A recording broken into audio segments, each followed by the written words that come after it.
आपल्या पावनभूमीमध्ये संत बाजीराव महाराजांच्या पावन प्रेरणेने आपण एकत्र येतो आणि हे 26वे वर्ष आहे की या ज्ञान यज्ञाला सुरुवात झाली कालपासून। काल 1 तारीख आणि आज 2 तारीख, दुसरा दिवस आहे आपल्या या भव्य ज्ञानेश्वरी पारायण सप्त्याचा। आणि या सप्त्याच्या निमित्ताने पूर्वीच्या काळी कशी होती आता अशी का झाली?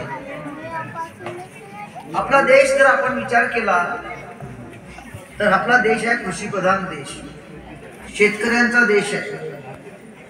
पूर्वी आपल्या देशामध्ये अनेक साधू पुरुष संत मंडळी मोठ्या प्रमाणात होऊन गेलेली आहे, म्हणून आपल्या देशाला म्हणतात संतान देश असं म्हणतात। परंतु त्या काळामध्ये एक वैयक्तिक प्रार्थना करण्याची पद्धत होती। यज्ञ, तप, ध्यान, धारणा वैयक्तिक ज्या खूप जोर होता ती त्या काळातली गरज होती। परंतु संत काय करतात, ते सतत चिंतन करत असतात, मानवाच्या कल्याणासाठी ते झटत असतात। संतांनी हा विचार केला, साधूंनी हा विचार केला, वैयक्तिक जर प्रार्थना केली त्याचाच फक्त उन्नयन होईल। तो साधू बनेल, मोठा तपस्वी बनेल, पण समूहाचं समजा कल्याण करायचं असेल तर समूहाने प्रार्थनेत एकत्र बसलो पाहिजे। हा विचार स्वातंत्र्यपूर्व काळापासून सुरू झाला खऱ्या अर्थाने। म्हणजे आपल्या देशात स्वातंत्र्य मिळायचं होतं, आपण गुलाम होतो, इंग्रज लोकांचं राज्य आपल्या लोकांवरती होतं आणि लोकांनी एकत्र यावं, देशाला मुक्त करावं इंग्रजांपासून। हा विचार प्रार्थनेच्या माध्यमातून संतांनी प्रामुख्याने रुजवला। म्हणजे म्हणून एक वैयक्तिक प्रार्थनेच्या ऐवजी सामुदायिक प्रार्थनेवर जोर देण्यात आला। राष्ट्रसंतांनी चिंतन केलं, हम नहीं अपने लिए हमको सभी से गरजे है। आपण वैयक्तिक नाही राहायचं, सर्वांसाठी एक काम करायचं, सर्वांच्या कल्याणामध्ये राष्ट्राचं कल्याण, गावाचं कल्याण हा विचार त्यांनी मांडला।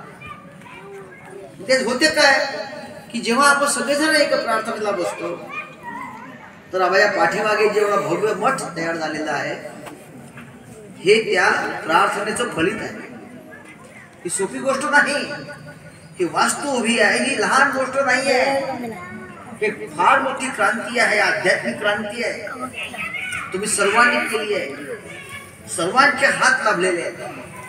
धनराज पाटील एकटे नाही करू शकत, आमचा प्रभावर नाही करू शकत, सर्व लोकांचे हात जेव्हा लागते तेव्हा पूज्य बाजीराव महाराजांच्या विचारांचा मठ इथे उभा होतो। म्हणून हम नहीं अपने लिए हमको सभी से गरजे है। आणि हे तत्व, ज्ञानतत्व, गुरुतत्व हे जे आपल्या जीवनामध्ये उतरवतो तेव्हा आपली खऱ्या अर्थाने जीवन साधना सफल होते। गुरुदेवांच्या आदेशाचे आपण पालन करतो, केव्हा करतो?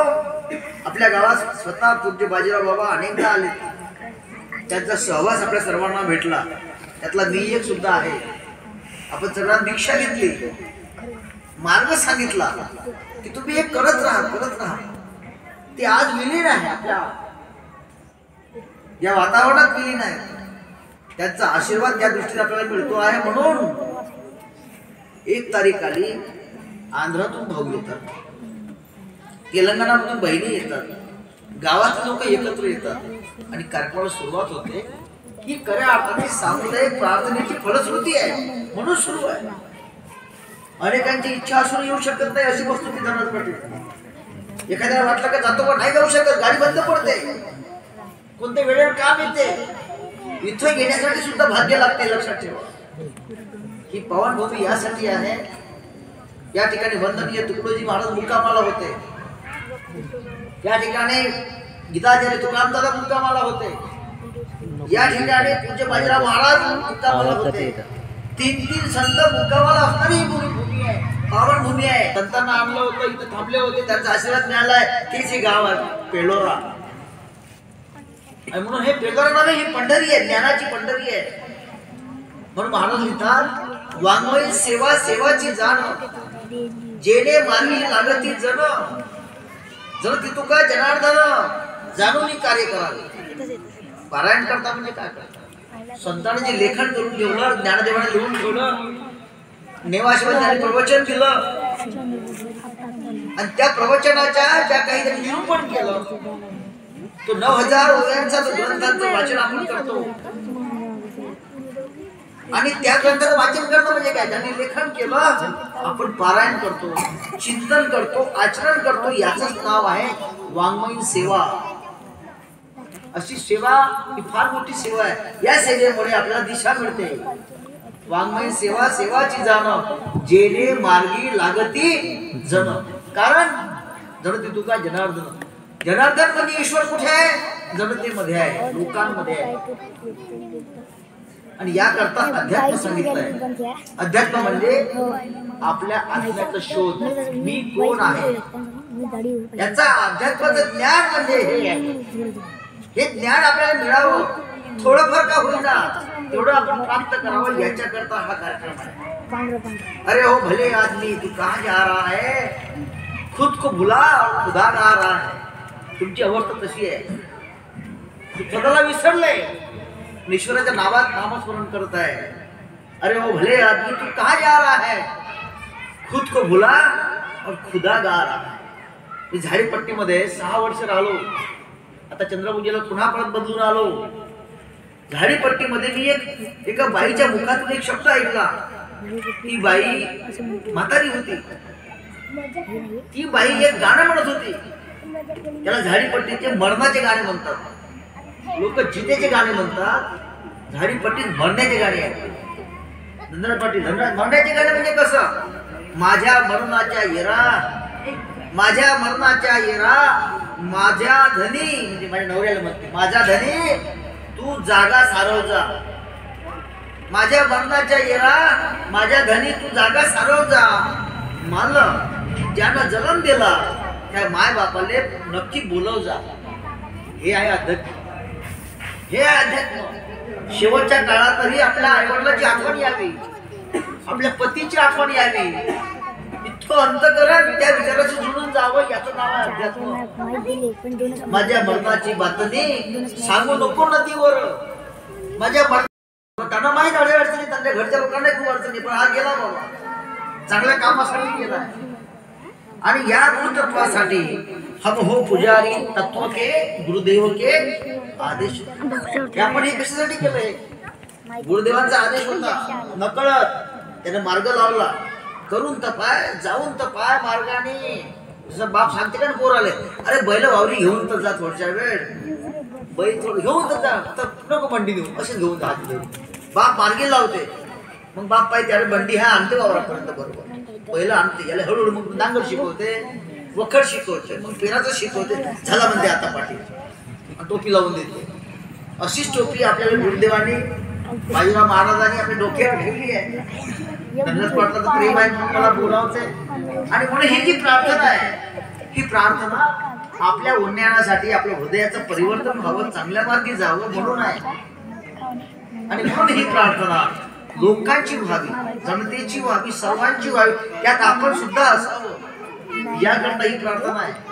ग्रामगीतेत 2 अध्याय आहे. अध्याय क्रमांक 27, अध्याय क्रमांक 28. 2 अध्याय वंदनी महाराजांनी प्रार्थनेवर दिलेले आहेत.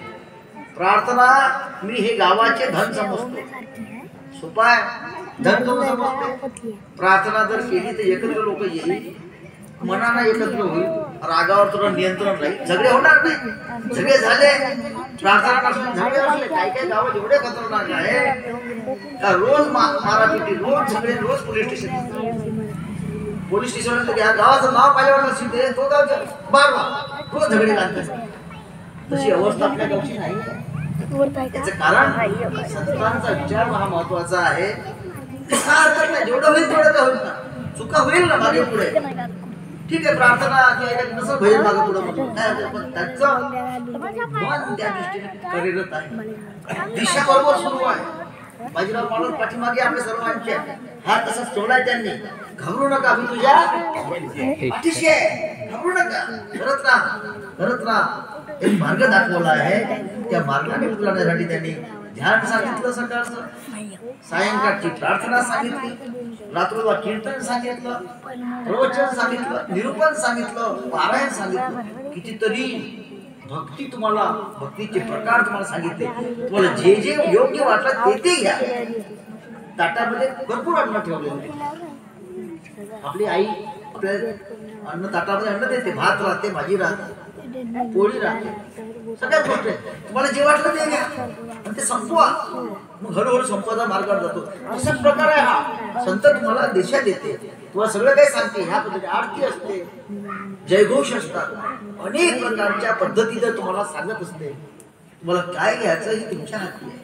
आणि म्हणून ही जी प्रार्थना आहे, सामुदायिक प्रार्थना, ती मानव उन्नयनासाठी, गावाच्या कल्याणासाठी. गाव म्हणजे नुसत्या विटांचा, दगड विटांचा घरांचा समूह नाही.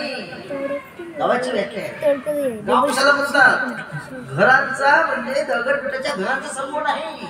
गाव म्हणजे माणसाचा समूह, माणसाच्या विचारांचा समूह, माणसाच्या आत्मिक उन्नयनांचा समूह, त्याला गाव म्हणतात. एखाद्या गावात कोंबड बाजार झाला, गर्दी असते, गर्दी असते, पण एखादा पोलीस आला तर फूट पडते ना. त्याची बैठक कशी आहे? घाबरण्याची आहे, चुकीची बैठक आहे. थांबतच नाही, पोलीस दिसल्याबरोबर उठून पडतात. आपण बोलता नाही, आपण विचाराने फक्त आहोत. म्हणून हा ज्ञान यज्ञ सुरू आहे. 25 वर्षापासून 26 वर्ष आहे. हा गंमत नाही आहे. मी ज्या लोकांना जेव्हा सांगतो की आमच्या गावाला आमचं ऊर भरून येते, हा आमचा गाव, ही आमची माणसं, हे आमचे गुरुबंधू, हे महाराज तयार झालेले आहे, या पद्धतीने आम्हाला बरं वाटते की लोक तयार होत आहे, या विचाराने होत आहे. ही नवीन पोरं तयार होत आहे. पोरं या विचाराने घडली पाहिजे. शिक्षण तर घ्यायचंच आहे. या प्रार्थनेने युवकांना दिशा मिळते, संघटनेचं महत्व समजते, महिलांना शिस्त समजते, महिलांना बोलायची डेअरिंग येते. सगळ्या गोष्टी याच्यामध्ये शिस्त आहे, शांतता आहे, समूह गायन आहे. या प्रार्थनेत काय नाहीये, सगळं काही वंदनी महाराजांनी आपल्या या प्रार्थनेच्या अष्टक आहे, 8 अष्टक आहे. काय अष्टक? प्रार्थना अष्टक नाव म्हणतात याला. 8 आहे, 8 श्लोक आहे बरोबर. आणि तिथं ते पूर्ण त्यांनी प्रार्थना केलेली आहे. हम नहीं अपने लिए हमको सभी से, आणि गुरुतत्वाने आपण सगळे एक झालो पाहिजे, हा विचार महाराजांनी दिला आपल्या सगळ्यांना. आणि म्हणून ज्ञानेश्वरी नेवाशेपासून तर आळंदीपर्यंत, आळंदीपासून तर पेलोऱ्यापर्यंत आली. याच्या काळात प्रचारक लोक महत्वाचे आहे. प्रचार महत्वाचा आहे. सांगणारा जेव्हा सांगतो, प्रचार करतो, तेव्हा नेवाशेपासून ते ग्राम घेतलं, निरूपण आपल्या गावापर्यंत पोहोचल्याचं कारण म्हणजे प्रचारक आहे. अनेक लोक येऊन गेले आणि ते पावन झाले. त्याचं नाव आजही अनेक लोकांचं नाव आमच्या मुखी आहे. ती खऱ्या अर्थाने आपल्या कार्याने अमर झाले. भावांनो, ती प्रार्थना, हे कार्य आपल्या हातून सुद्धा जसं होईल तसंच करण्याचा प्रयत्न करा. त्यातला मी सुद्धा एक आहो. या प्रार्थनेच्या निमित्ताने मला प्रवचन करण्याची संधी मिळाली, दिली, त्याकरता आयोजन समितीला धन्यवाद देतो.